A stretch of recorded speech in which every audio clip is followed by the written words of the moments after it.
அண்மைச் செய்தி. இணை நோய்களுடன் கொரோனா தொற்று பாதிக்கப்பட்ட சென்னையைச் சேர்ந்த நபர் உயிரிழந்திருப்பதாக தகவல் வெளியாகியிருக்கிறது. உயிரிழந்த 60 வயது நபருக்கு நீரிழிவு நோய், சிறுநீரக பாதிப்பு, உயர் ரத்த அழுத்தம் இருந்ததாகவும் தெரிவிக்கப்பட்டிருக்கிறது. இணை நோய்களுடன் கொரோனா தொற்று பாதிக்கப்பட்ட சென்னையைச் சேர்ந்த நபர் உயிரிழந்திருப்பதாக தெரிவிக்கப்பட்டிருக்கிறது.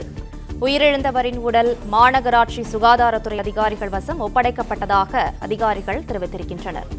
கூடுதல் விவரங்களை செய்தியாளர் வினோத் வழங்க கேட்கலாம். வினோத், வணக்கம். மேலும் விவரங்கள் என்ன, சொல்லுங்க.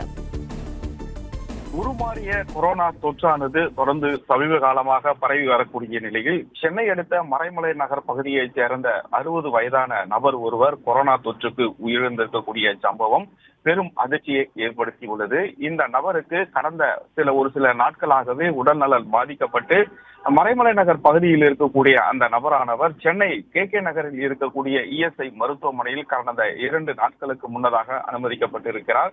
உள்நோயாளியாக அனுமதிக்கப்பட்ட அந்த நபருக்கு அங்கு கொரோனா தொற்று பரிசோதனை செய்ததில் கொரோனா உறுதி செய்யப்பட்டதை அடுத்து மேலும் அவரது உடல்நிலை மோசமடைந்ததை அடுத்து சென்னை ராஜீவ்காந்தி அரசு மருத்துவமனைக்கு அழைத்து வரும் வழியிலேயே அவர் இறந்துவிட்டதாக ராஜீவ்காந்தி அரசு மருத்துவமனை சார்பில் தகவல் தெரிவிக்கப்பட்டிருக்கிறது. இந்த நிலையில் அவரது உடல் பிரேதமானது அங்கு இருக்கக்கூடிய பிணவரையில் வைக்கப்பட்டு அந்த அதிகாரிகள், அதாவது மாநகராட்சி சுகாதாரத்துறை அதிகாரிகளுக்கும் தகவல் தெரிவிக்கப்பட்டிருந்த நிலையில் அந்த பிரேதமானது அவர் உறவினர்கள் முன்னிலையில் மாநகராட்சி சுகாதாரத்துறை அதிகாரிகள் வசம் ஒப்படைக்கப்பட்டதாக சென்னை ராஜீவ்காந்தி அரசு மருத்துவமனை மருத்துவர்கள் தகவல் தெரிவித்தனர்.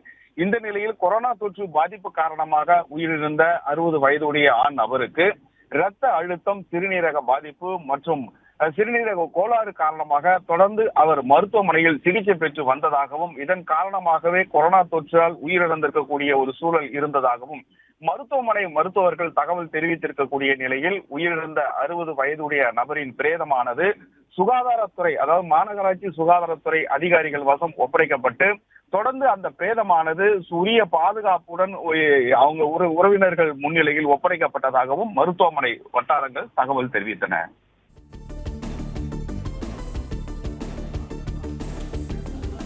விவரங்களுக்கு நன்றி வினோத்குமார்.